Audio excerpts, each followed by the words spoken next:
Hey folks, David Thomas Tao here at the VinePair office in beautiful New York, New York. And today we're looking at a classic Colonel E.H. Taylor Single Barrel Bourbon Whiskey. This is made by Buffalo Trace in Frankfort, Kentucky. It is one that we've been seeing on the shelves for quite some time, but you know what? I've never actually reviewed this bottled in bond single barrel bourbon, so we're gonna take a look at that and get into some historical trivia. But before we do that, make sure you subscribe to VinePair on YouTube. I don't wanna have to keep telling you, but I will. And if you want my full thoughts on this single barrel bottled in bond whiskey out of Kentucky, make sure to click on the link in the description below because my full review goes into a lot more detail than I'll talk about today. Although, you know, you're already watching this, so you might as well finish the video. It'll help with our metrics. All right, so this bottle is one of a seemingly endless run in the E.H. Taylor line.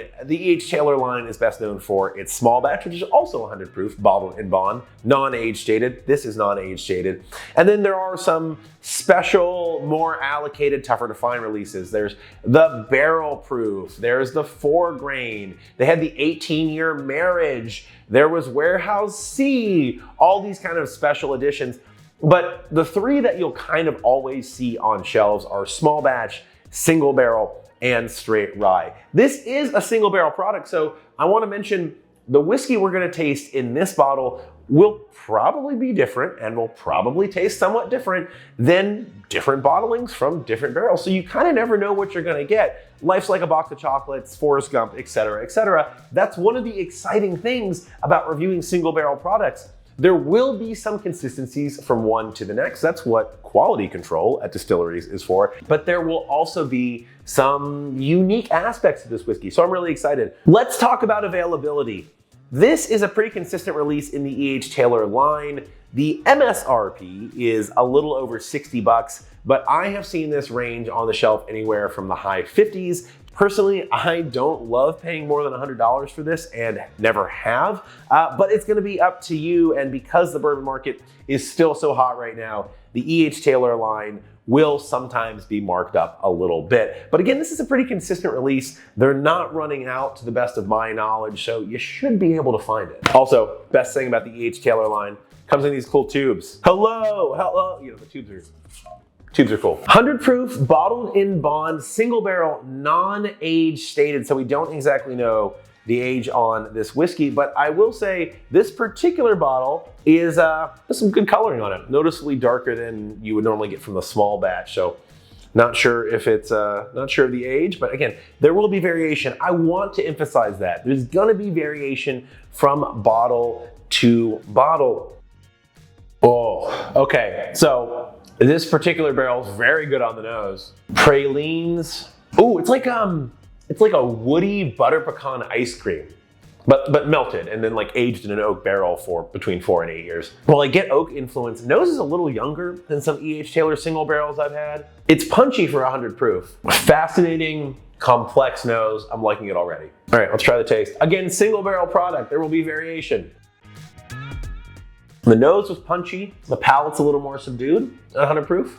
All right, off the top of my head, toasted coconut, brandy soaked raisins, vanilla rice pudding.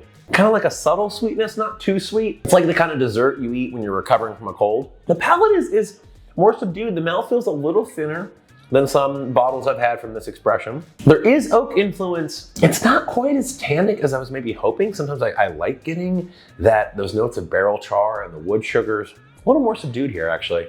Still very tasty, and then there's fruit. The fruit comes in the back. It takes like 3 or 4 sips to get that fruit. I get some cherry, which is something I get on a lot of E.H. Taylor bottles, by the way. The palate I'm not loving quite as much as the nose, but it's still good. Still hitting a lot of parts of that kind of prototypical bourbon flavor wheel. I have a short finish on this one. I get oak, a little tobacco, a little leathery. Again, a little cherry, but it's kind of dried out, like not that maraschino cherry, but maybe more of like a dried cherry, maybe even like a cranberry actually. So there will be variation from one bottle to the next, but this is about right down the middle from what I remember the previous E.H. Taylor single barrels I've had tasting like. This isn't the best and this isn't the worst, so I think this is a pretty good indicator of what you might expect to get if you buy this bottle. I gave this 92 points out of 100. I could see this going between 90 and honestly 95, depending on the actual single barrel that these bottles are from. So there's a lot of variation in this, but at 92, this is about right down the middle, about what I expect, about the quality level that I expect from an E.H. Taylor single barrel, which is honestly pretty high. So, you know, if I had gone out and purchased this bottle at retail, I would not have been disappointed. A 92 for me is very drinkable, very shareable, very enjoyable. And the fact is, the variation with these is like half the fun. I love doing these side by side. I bring my bottle, a friend brings their bottle. We try and taste the differences. We try and do them blind next to each other to figure out if we can suss out which bottle is which. That's a lot of the fun of single barrel products. It can be a bit of a gamble if you're looking to purchase this, especially if it's above suggested retail. But again, it is part of the fun. E.H. Taylor single barrel, you know you're gonna get a pretty good product. You just don't know exactly how good it's gonna be. And for me, that brings a lot of joy. And that's one of the most fun aspects of bourbon collecting, bourbon drinking, and most importantly, bourbon sharing, because I don't wanna drink this alone. So there you have it, E.H. Taylor single barrel, or should I say, Colonel E.H. Taylor single barrel from Buffalo Trace. I want to know your thoughts on this whiskey. Do you agree or disagree with my tasting notes? Are there any other expressions in the Colonel E.H. Taylor line that you prefer to this? Let me know in the comments below. I will try and respond to every single one of them. Until then, I'm David Thomas Tao. Make sure to read my full review at the link in the description below. Thanks for tuning in.